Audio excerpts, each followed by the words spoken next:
Kabut duka masih saja memayungi hati serta perasaan Hajah Tatu Mulyana Ibunda Ustadz Jeffrey Al-Bukhari meskipun kemarin adalah hari pertambahan umur dirinya. Dan inilah kali pertamanya Hajah Tatu Mulyana merayakan hari jadinya yang ke-61 yang jatuh kemarin tanpa ucapan atau kecup sayang dari putra tercintanya almarhum Ustadz Jeffrey Al-Bukhari. Dalam suasana duka, Umi Tatu mencoba membagi hati juga rasa bahagianya bersama menantunya Pipik Dian Irawati serta cucu-cucu tercintanya. Beruntung pada hari itu, sejumlah anak-anak hadir di rumah almarhum Uje untuk sekedar membacakan lantunan surat Al-Fatihah bagi mendiang Uje sekaligus memberi ucapan pada Umi Tatu. Iya, kalau disingkat namanya siapa? Pinter. Dia nanti jadi uje-uje yang berikutnya ini. Al-Fatihah. Suaranya kembali. Ulang keras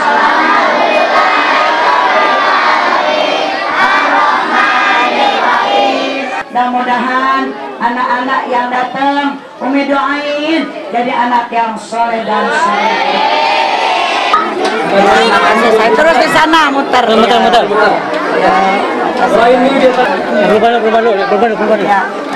Ya terus. Mendung memang belum benar-benar pergi dari hari-hari keluarga mendiang Ustadz Jeffrey Al-Bukhari. Namun di balik kesedihan itu, Umi Tatu masih bisa merasakan cinta juga sayang dari anggota keluarga lainnya. Walau tak meriah, setidaknya sebuah kue ulang tahun yang diberikan salah seorang keluarga ini bisa mewakili jika Umi Tatu layak mendapatkan hadiah istimewa.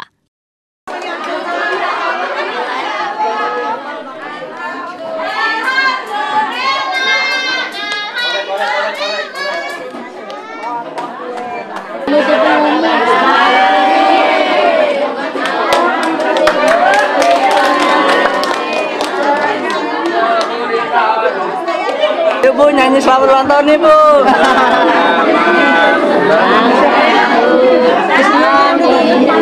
Kelamaan. Iya, mati lampu. Alaina min sadiqatil wada. Allahu Akbar. Jangan ditiup, ini aja.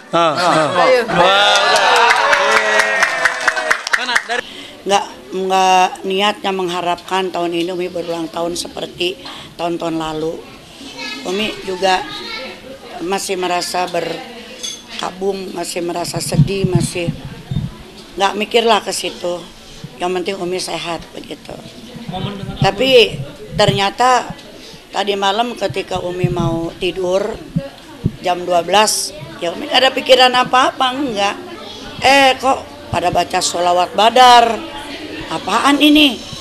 Pas Umi ngeliat dibawain kue tar, ya Allah kenapa kok begini, saya bilang. Kita nggak lagi sedih, nggak apa-apa Umi jangan bersedih. Kita menggembirakan Umi dengan acara syukuran ulang tahun Umi. Malam bukan kita,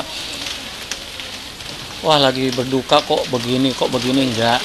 Ini tidak, justru dengan begini kami berusaha menghibur Umi Pipik. Kesedihan Umi Tatu makin menjadi ketika ia menyadari jika anak kesayangannya itu sudah tak ada di antara orang-orang yang memberi ucapan selamat padanya. Seketika air mata Umi Tatu pun tumpah ketika ia mendapat hadiah berupa foto bersama almarhum Uje saat menunaikan ibadah umroh beberapa bulan lalu. Ia tak mengira jika ini akan menjadi foto terakhirnya bersama putra tercintanya. Nenek waktu umroh beberapa bulan yang lalu, Uje masih segar kan ya, masih ganteng, masih sehat. Duduk berdua,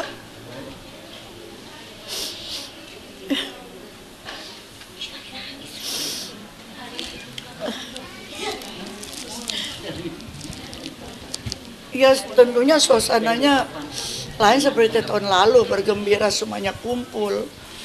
Tahu-tahu hari bulan tahun ini anak Umi nggak ada lagi satu, Ustadz Jeffrey. Tapi tetap anak Umi Aswan, Deki sama Nona dan juga mantu-mantu juga cucu pada menggembirakan memberikan hadiah-hadiah kado untuk Umi. Bilang, ini Umi saya biar sehat, panjang umur. Terus Umi mudah-mudahan biar husnul khatimah. Itu menjelang beberapa bulan akan meninggal. Ternyata doa itu kembali kepada dirinya. Yang panjang umur Umi, hanya beliau yang duluan dipanggil oleh Allah Subhanahu wa Ta'ala. Keharuan juga menggelayuti Pipik Dian Irawati. Mendung di matanya seakan masih betah mendiami pelupuk matanya. Lihat saja bagaimana tatapan matanya yang kosong memandangi anak-anak yang duduk di hadapannya. Tangannya tak pernah lepas dari tasbih yang selalu digenggamnya. Barangkali dari situlah sumber kekuatan Pipik berasal. Di benaknya masih terbayang saat sang suami menyuapi ibundanya tepat di hari ulang tahunnya yang ke-60 tahun lalu. Dan memberikan sebuah cincin bagi sang bunda.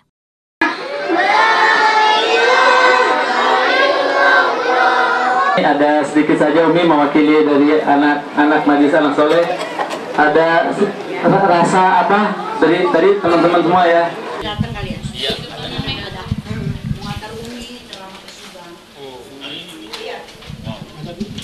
Umi yang ulang tahun, jadi beliau yang nyuapin Umi. Ya perbedaannya memang biasanya ada beliau gitu ya. Biasanya kita anak dan cucu yang datang ke rumah Umi gitu jam 12 kita beri kejutan gitu, kita doa di sana. Tapi ini dengan keadaan seperti ini ya pasti ada perubahan. Tapi ya saya yakin beliau juga melihat, kita merasakan. Itu satu tanda bahwa Puja itu memang berkewajibanlah untuk memberikan suapan kepada ibunya. Almarhum Uje memang telah menorehkan sejuta kenangan juga cinta pada dua wanita yang ia cintai, yakni sang bunda dan istri tercintanya. Sebagai istri, Pipik hanya bisa mengenang semua hal yang menjadi kebiasaan almarhum. Kenangan adalah obat mujarab bagi Pipik untuk melampiaskan semua rindu tak berujungnya pada sosok mendiang Uje.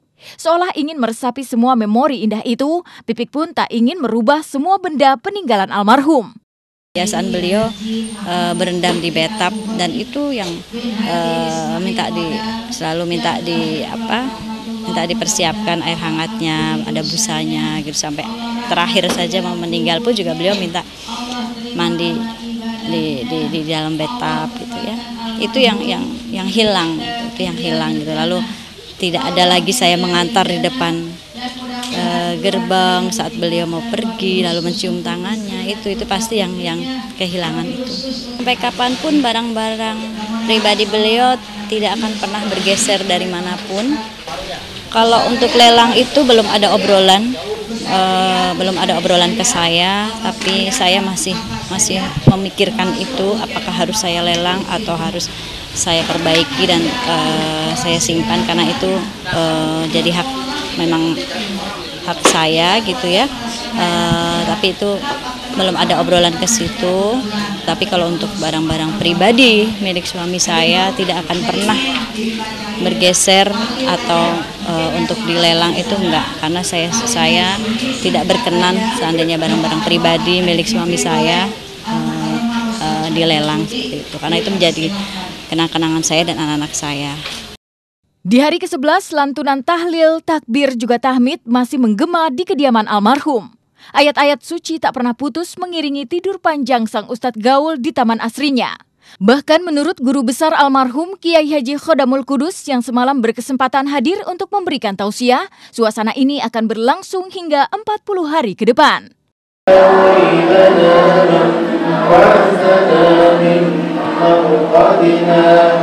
فاستبقوا الصراط فأنى يبصرون لا وسعها لها ما كسبت وعليها ما اكتسبت ربنا لا تؤاخذنا حملته على الذين من قبلنا ربنا ولا تحملنا ما لا طاقة لنا به. Inilah sebuah fenomena dan juga sebuah pertanda bahwa kewafatan beliau itu sungguh sangat menyentuh umat Islam, menyentuh semua masyarakat.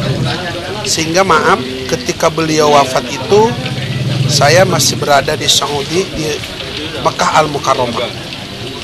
Tetapi ketika dilihat di tayangan TV, Masya Allah, banyak orang-orang di Masjidil Haram ikut menyembahyangkan secara goib, dan juga beliau banyak ditahlilkan di hari itu. Nah, oleh karenanya tidaklah berlebihan kalau memang diprediksi pada hari ke-7 ya. Pada hari ke-7 rame sekali, pada hari ke-10 dan seterusnya. Dan saya prediksi insya Allah sampai hari 40 juga akan ini rame. udah banyak konfirmasi juga.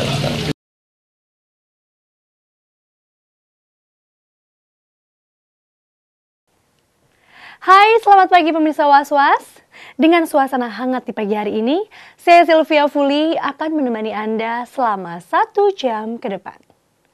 Setelah sajian utama Was-Was pagi ini dibuka dengan momen pertambahan usia Haji Umi Tatu yang diselimuti awan duka lantaran kepergian putra tercintanya, maka kabar Was-Was selanjutnya datang dari penyanyi dangdut senior Camelia Malik.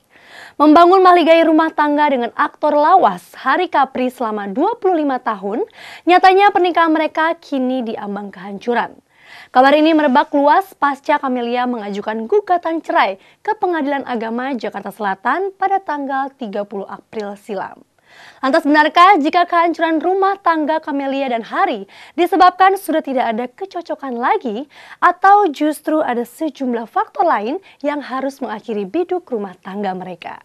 Ya pemirsa, berita yang kami sajikan bukan sekedar berita, jadi jangan kemana-mana karena Anda patut was-was sebelum menyaksikan Was-Was.